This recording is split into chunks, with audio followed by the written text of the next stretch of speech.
bonsoir à tous. Bruno Fogliani, bonsoir. Bonsoir. Vous êtes l'invité ce soir, vous êtes chercheur à l'Institut agronomique calédonien.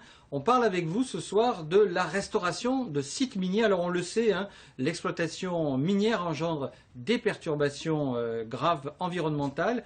L'IAC fait des recherches pour revégétaliser ou pas?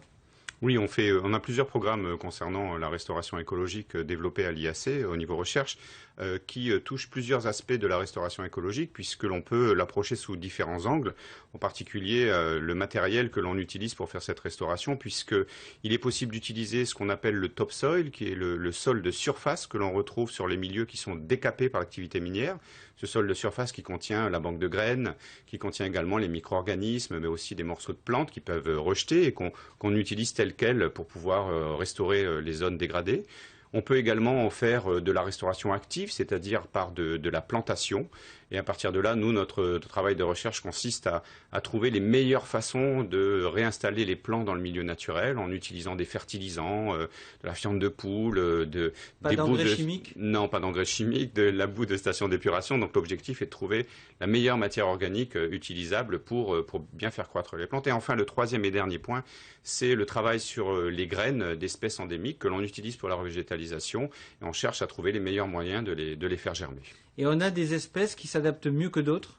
Oui, tout à fait. En particulier sur les milieux qui sont complètement dénudés, il faut travailler avec des espèces qu'on appelle pionnières. Ce sont des espèces qui sont capables de supporter de fortes insolations et qui sont également capables de supporter des périodes plutôt sèches puisque le milieu n'est pas humide du fait justement de sa grande ouverture. Et là, on en a beaucoup de ces espèces-là ou pas? Alors on travaille avec, enfin les miniers en général travaillent avec un panel d'espèces qui peut aller jusqu'à 200 espèces qui sont aujourd'hui maîtrisées. Et on essaye de diversifier encore ces espèces en travaillant sur les graines d'autres espèces potentiellement utilisables. Donc il y a de quoi faire, on peut dire ça comme ça. Il y a de quoi faire, il y a encore du travail également pour trouver les meilleurs moyens. Alors là, la Calédonie est grande, vous travaillez sur des régions particulières en Calédonie?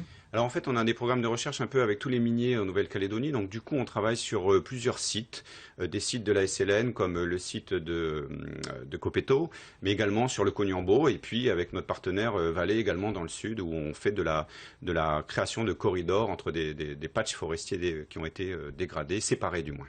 Alors l'IAC fait de la recherche, on le sait.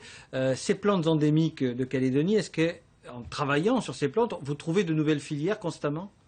Alors là, si vous voulez, là où il y a le développement au niveau filière, c'est évidemment tout ce qui concerne la plantation en particulier, puisque les pépiniéristes doivent produire. Donc indirectement, avec les fiches techniques que nous rédigeons suite aux travaux que nous menons par exemple sur les graines, eh bien les pépiniéristes peuvent les utiliser ensuite dans le cadre de leur développement, donc pour enrichir ainsi le matériel végétal qu'ils vendent. Mais il y a également une toute nouvelle filière, puisque nous sommes sur un programme, ce qu'on appelle une filière verte, avec pour objectif d'utiliser des espèces particulières de Nouvelle-Calédonie, qui sont des espèces hyper accumulatrices de nickel, c'est-à-dire qu'elles stockent du nickel dans leurs feuilles.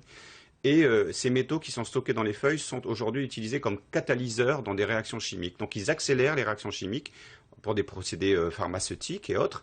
Et cette filière toute nouvelle pourrait voir le jour en Nouvelle-Calédonie. Et on a déjà effectué des plantations pour essayer de produire une biomasse importante de ces espèces pour une exploitation derrière en chimie. On peut parler de plantes dévoreuses de métaux? Exactement, oui. Ce sont des plantes dévoreuses de métaux qui sont capables d'accumuler jusqu'à 2 à 4% de nickel dans leurs feuilles par rapport à leur poids sec. Des exemples de ces plantes? Alors, une des plus connues, je dirais, du grand public, c'est peut-être alors une espèce dont le nom barbare est Geissois pruinosa et qui, dont le nom commun... Alors, on l'appelle le Photamano sur sol minier, en fait. C'est une espèce qui fait une sorte de goupillon rouge et qu'on peut voir classiquement dans le col de Mouillerange, par exemple. C'est un peu difficile de... Mais sinon, une autre espèce aussi bien connue, c'est ce qu'on appelle l'arbre à brosse à dents, le Grevillea, là aussi, qui lui est un hyperaccumulateur de manganèse, cette fois-ci.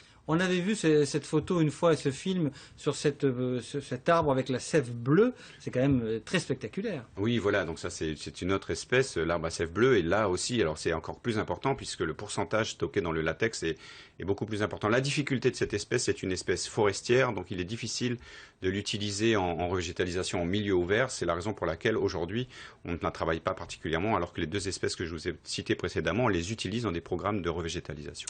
Bruno Fogliani, merci pour être venu nous parler de la restauration des sites miniers. C'est très important et surtout le travail que fournit l'IAC dans ce sens. Merci encore. On peut revoir cet entretien sur notre site internet qui s'affiche au bas de votre écran. Restez avec nous, l'Infosoir continue. L'info continue, retrouvez-nous à 19h30.